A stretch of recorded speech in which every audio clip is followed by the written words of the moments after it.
What's going on, everybody? Welcome back to the Pursuit of Property podcast. Scott and I are gearing up for season 3, and we wanted to put out a little filler episode before we get started on that next week. And Scott, today we're going to be talking about one of our 9, now 8 rental properties out in South Bend. And that's going to be 603 South Warren Street. Yes, now, sir. Scott, what's a little bit on the background of this place? Yeah, so just a refresher for anybody who isn't already aware. When we bought 9 properties in South Bend, we bought our first 4-pack in September. We closed in end of September. Yep. And then we bought another 5-pack actually in October. So this was part of the 5-pack. Looking back, we bought this set maybe quicker than we should have in the sense of due diligence. I don't think this was a bad deal. I think we might have been able to predict more had we been a bit more thorough, and we're going to talk about that in season 3. That's the cool part about this. But Warren was a big 5-bedroom house in a not good area. Is that fair to say? Oh, absolutely. And I guess, yeah, like you mentioned, it being 5 bedrooms and 2 bathrooms, while all other 8 of our properties up until that point are either a 2 bedroom, 1 bath or a 3 bedroom, 1 bath. So this house was massive.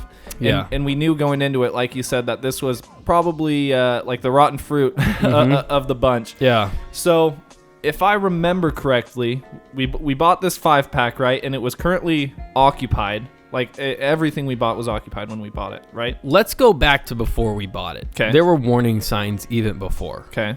So remember when we flew out in October, September, the first problem we saw was they wouldn't let us in, right? That's right. We stood out front and we had a scheduled appointment. We had planned ahead. We stood out front, and with our broker, our contractor, our property manager, we waited for like 20 minutes. We had a phone number. We called it a couple times. We knocked on the door. We walked the outside, but we never got inside before our purchase. That was the first warning sign. And at that point, when we had flown out that first time in September, we were under contract or officially closed on the first 4. We weren't even closed. We were the weekend before we closed. So we were in escrow still on that original 4. Yeah. And we weren't even in contract yet on that 5. We were just going to take a peek at those at the same time. That's right. That's right. We had negotiations out for, I think at the time we were at like 160 or something like that. Yeah. And that was the first warning sign. The only blessing about Warren was that it helped get our price down. So we got a $15,000 price reduction because we couldn't get inside a few properties, Warren being one of them. Yeah. That was the first warning sign. The other, obviously, being the big house in not a great area.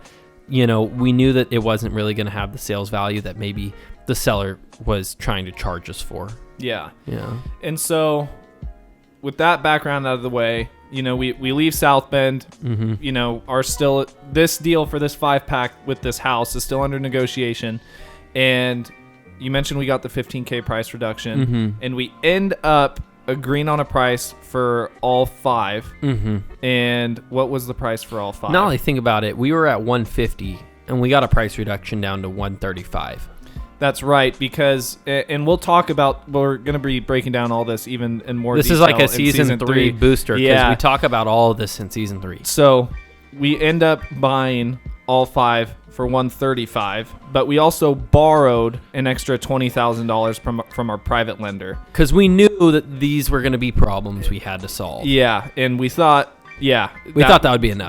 We thought that would be enough. So we were all into this 5-pack for $155. Right. And if we just do an even split among all those properties, we're going to be at $31,000. I don't know if you guys can see this right here. We have a breakdown of what happens when we sell. So we'll get to each piece. But when we were calculating what the mortgage was, we just divided our bundle by 5. That's how we came up with 31. Yep. And so let's talk about after we close and kind of the story that we have with Warren, because we end up flying back out to South Bend in December. And at that point, we owned all these 5 properties. So I remember we come back, we get through all these negotiations, we lock up the deal, and we now own these 5 properties.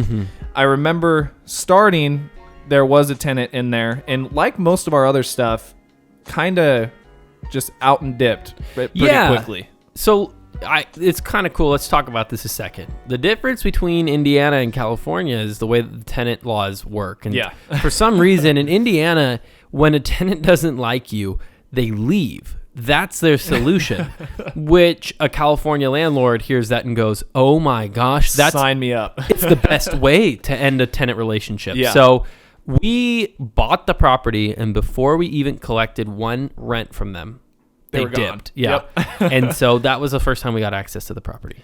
And so at that point, before we flew out again in December, when we went and did that, the property probably been vacant for about a month. And we were just kind of unsure about what we wanted to do with it, because we used some of that 20 grand extra that we borrowed. We were using that towards a couple other properties and getting those out of the way. And then this property on Warren. Had to turn on the sign. Yeah. The property on Warren was vacant for about a month, and it was just sitting there. The biggest problem with that too was that we didn't really have any homeless problem. It was just the weather. Yeah. And that's when we found out about bed bugs and things like that. So when we go back to South Bend for the second time in December, we own the place, so we've got the keys. People are out. We've owned it for 3 months, and we're able to finally get in person and see the inside of this place. I mean, what was your first reaction? I know what I thought, but the scariest part was that there was like a cockroach infestation on the thermostat that was on high. So we paid a lot in utilities because we heated a big house in the middle of the cold winter for 2.5 months. Yeah. But yeah, so we had to go get the pest guy. So we hired a pest control guy for like $1,000. He had to go out, spray the whole place, including for, bugs and everything. That was the first real big maintenance we had on it since it was vacant. Yeah. But we were paying a debt service. And other than that, those are the only two things we really paid for. Utilities, debt service, and just the pest and clean out. Yeah. We paid to clean out. Yeah. So to give you guys a sense of, we told you guys the thermostat filled with cockroaches. This place was in rough shape. So we were sitting there and we're kind of going through some exit strategies. At that point, when we were there, I think we pretty much decided, contrary to our first 4-pack or some of these smaller properties, this is probably something we don't want to hold on to and refinance and go through that whole burst strategy. Right. So we decide on that, and now our option is to sell it as is, or flip it, put even more, put a ton of money into it and flip it. Yeah. And to be completely transparent, like we were saying, we had used the majority of that $20,000 extra we borrowed on all the well, let's describe it for a second. Yeah. We had unexpected electrical and plumbing issues on other properties, and so we borrowed 20 grand thinking we could put 10 of it towards this Warren property. Yeah. And come to find out we had no money to put for Warren. So here we are on a cash crunch, and it's kind of funny looking back at it, because originally it seemed like kind of a blessing in disguise, because we were running our numbers. We bought this place for $31,000, and us sitting down and kind of talking with our network and doing some analysis on the market, we thought that we could throw this place up at 50 grand. Yeah. As is. And it we would be were an easy so sale. confident that it was 50 grand was the right number. We posted on social media and we did a poll and we said, would you rather fix the property up and sell it for 70 and make 20 grand? Exactly. Or sell it for 50 and make 20 grand? And then we put this long second page that was like, this is why this business is so lucrative, because there's opportunities to avoid risk and all of that. So let's go over that one more time. So we bought it for 31. We could put it on the market. We believe we could have gotten 50 for it. At the time, we thought we could get 50. Before commissions, closing costs, all that stuff, 20 grand right Boom. there. Or option number 2 is put 20 grand into fixing it. To get it valued at about 70. To valued at 70. So then we would be an all-in at 50, and then we'd be looking to sell it at 70. Those two 20s, that's the same right there. And so it was a pretty simple decision that we were like, we're not going to deal with it. We're just going to sell this thing. And we end up putting it officially on the market, I think January just 4th. just past the first of the year. So January 4th. Yeah. And now let's talk about how it derailed. how everything went kind of AWOL. Yeah. Looking back, listing a house in January isn't always the best. Usually people just spent all their money on Christmas stuff and stuff like that. And not to mention in South Bend, Indiana, with snowstorms and people being stuck in their houses, not being able to go anywhere. right, they had that freeze. Yeah. Yeah, it's all part of it. And then the other part was that it's a big house in poor shape. And those two things kind of combined to be more of a deterrent than we expected. Yeah. And that played a big part. So we had a lot of showings over... I think we had 3 months. Yeah, ended up having over the course of 3 months, like over 50 or 60 plus showings. Yeah, we had a lot, but it required that somebody come in and make the right decisions. Yeah. And we got a lot of offers in the low 30s, which is where we bought it for. Yeah. So we were looking at it as, at this point, how can we break even? You know, probably by February or March, we recognized like this is not going to make us 20 grand. We need to be very cautious and just do our best to not lose money here. Yeah, absolutely. And that was the first part. Yeah. And like Scott mentioned, I mean, we had a crap ton of showings. We had a decent amount of offers come in, obviously nowhere near the 50 we were expecting Right. or wanted. I think at one point or even twice we were in the midst of negotiations, us trying to at least bring it up a little bit for us to break even. And then we end up with this buyer coming back who originally put in an offer. Yeah. Right? And so they put in their offer at $38,000. Right. Yeah. And me and you sat down and we're like, okay, again, we kind of have two options here. We can accept the 38, run our numbers, make sure that works for us, and clean our hands and be done with this place. Or I think we budgeted we'd have to put in 25 grand to get this thing up into speed to After make having it sit and and to make all it that. about 15 grand in profit. Yeah. But at that point, I think you and I both were at a headspace where we knew, let's just see what 38 looks like, and this was what we came up with. And I mean, when we're sitting on a property for 3 months, like you said, I mean, the heater had been running for a month and a half. I mean, and we had a lot of other costs. Yeah. So let's break down the costs that we had associated with this. So here's how this is how, if you're ever in a situation where you're looking to sell, if you're going to break even, this is how you calculate it. You start first with your sales price and you look at how much do I have to pay off to my lender, in this case, $31,000. What are my title and escrow fees, which are the cost of selling? Yep. And then it's important to go back and look at how much you owed in taxes, Property tax. how much your commissions would be, and then what did you put into the property? This is where a lot of people start making mistakes. So, Kay, you want to explain how we kind of came up with holding costs since you did that? Yeah, absolutely. So we've got our mortgage, and that is the amount that we borrowed, which for this specific property, which was $31,000. What holding costs include is the biggest thing is the interest that we're paying on that mortgage, the interest that we're paying to our private money lender every single month. Yeah, month on month. Because regardless of if we're collecting rent or if whatever's up with the property, right, we still got to pay that. We still got to pay our private money lender. We have a mortgage out, and in this case specifically, this is somebody that we know. This is a private lender who's working with us because of our reputation. Yep. And so we never missed a payment. We were never late on a payment. Nope. That was a big part of making sure that this was a good deal. Yeah. And when running our and other things that go into holding costs real quick, stuff like utilities and whatever, stuff like that, right? Right. Insurance. Yeah. So we didn't put insurance separate. Taxes is a different thing. Yeah. But insurance, we're paying $50 a month. We do have our properties overinsured, but in this case, it's specifically important to have your property overinsured because if it burnt down from a homeless person, you want to make sure that you can recoup your loss, pay off your lender, and sell the property. Yep. That's a big part. And then repairs.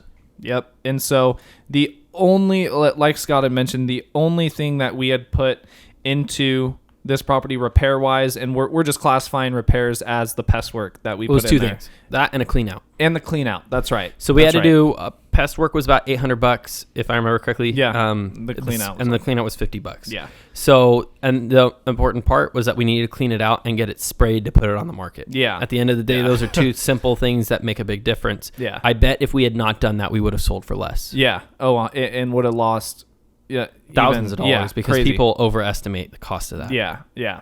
So now now that we've gone over those, let's go over each line number's number. So we've got sales price. We sat down and we agreed, okay, we ran through this and we were satisfied with how we were going to end up. Mm-hmm. So we agree on a sales price of $38,000. As is 10-day close. And that was a big part of it. That was a big part. We just wanted to be done. So we gave a discount really because this buyer was a true cash buyer. They were serious. No inspections. Right. No inspections because they'd gone 4 times. Yeah. But the big part for us was we wanted a guarantee because if you look at the bottom of the screen, you can see we're already in the red. Yep. So that's a big part. Yep.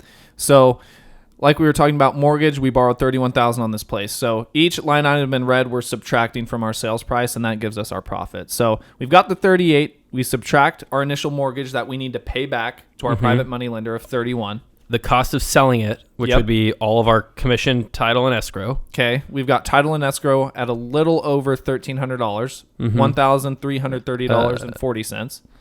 Right.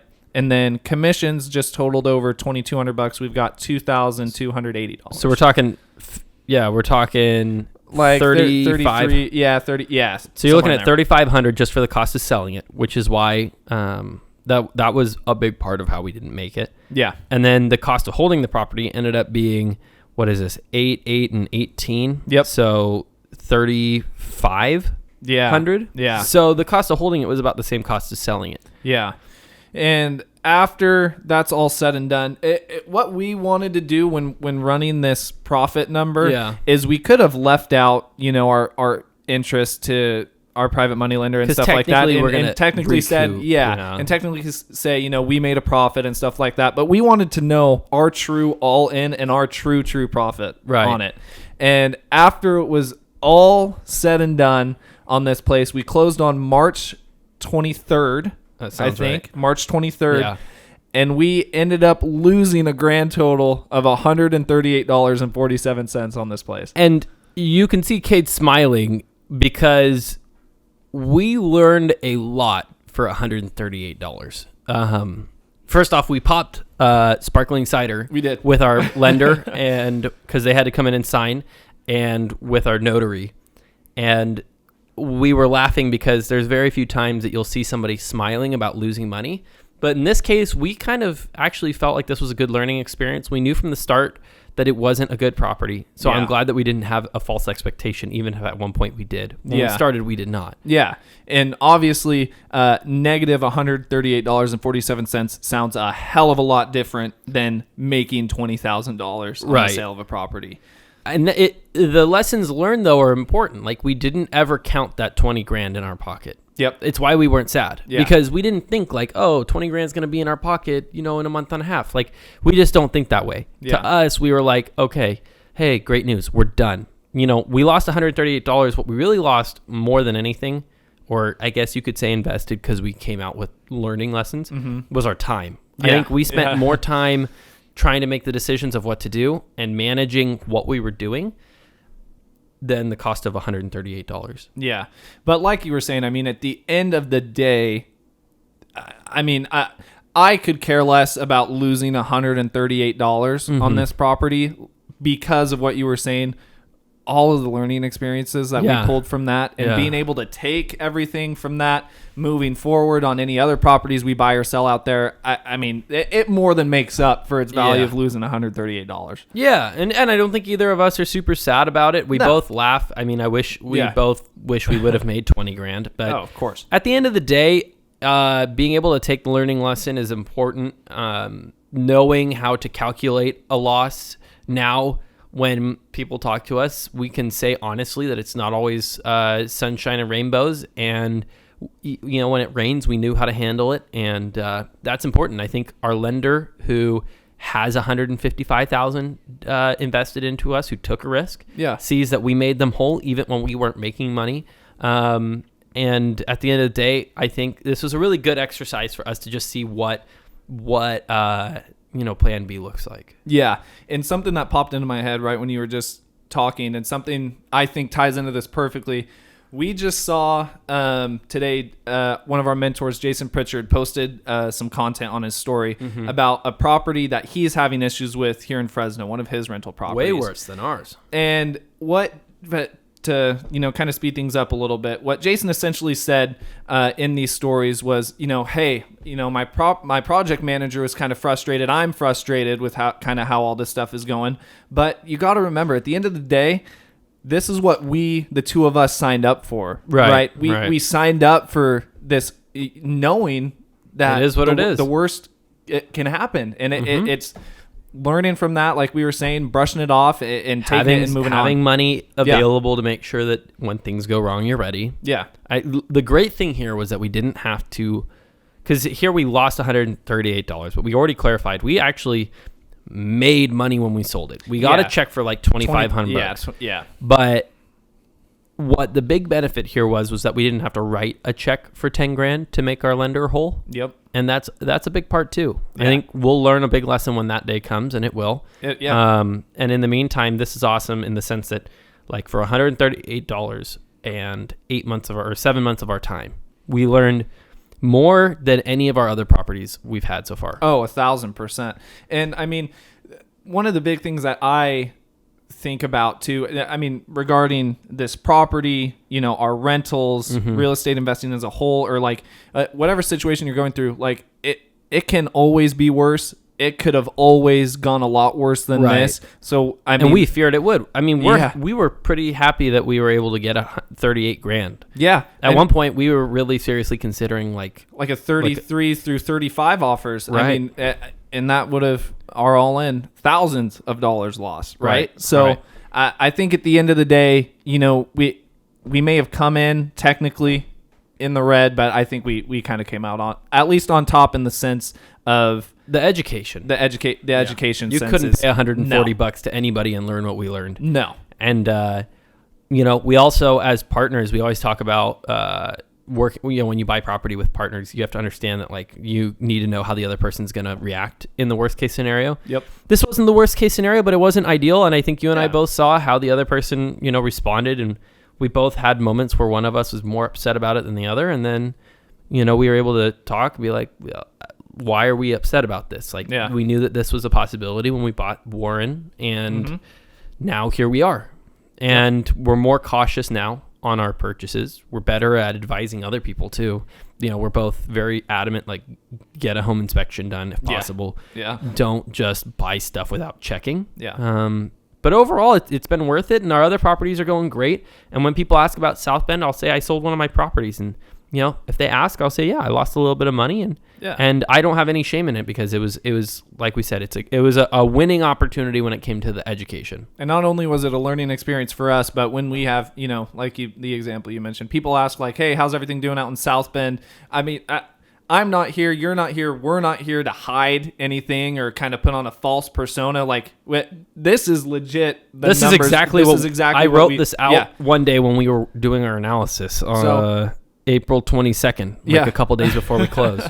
So if we're going to take that, and if it can provide anybody else a learning experience, what we've gone through, I mean, at the end of the day, it's just helping more people by sharing that experience with people who are going out there and looking to do the same thing. Yeah.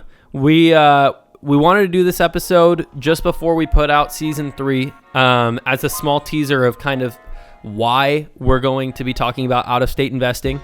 Over the last 6 months, we've gotten a lot of experience. We've worked with a lot of people. We've met people. We've traveled to 2 different states to meet people, three states. And so, we're here now to share as much as we can about investing out of state. We're hoping to become more experienced over the next few years, but we're going to bring in guys from near and far who are experienced, who have a lot of knowledge, and we're going to talk about things like this so that way you guys don't have to worry and learn it yourself. And when the day comes, you'll be able to reach out to us and know that we've probably done it too. So we're excited. Starting next week, we're going to have season 3 coming out. We've got a great lineup. Hopefully it's going to span through most of summer. Yep. And at that point, we will be taking a brief pause again and hitting it again later in the end of the year for season 4. But this season 3 is going to be pumped. What do you think?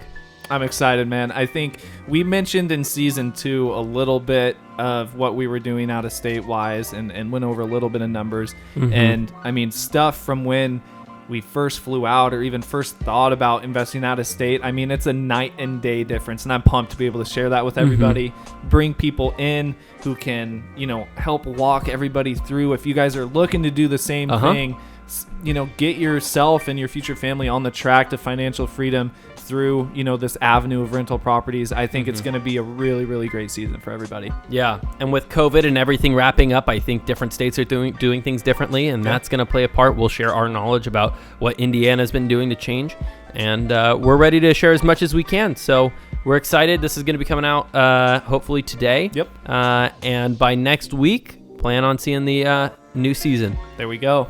All right, guys. Thanks for joining us on a Friday. We will talk to you guys soon, and have a great weekend.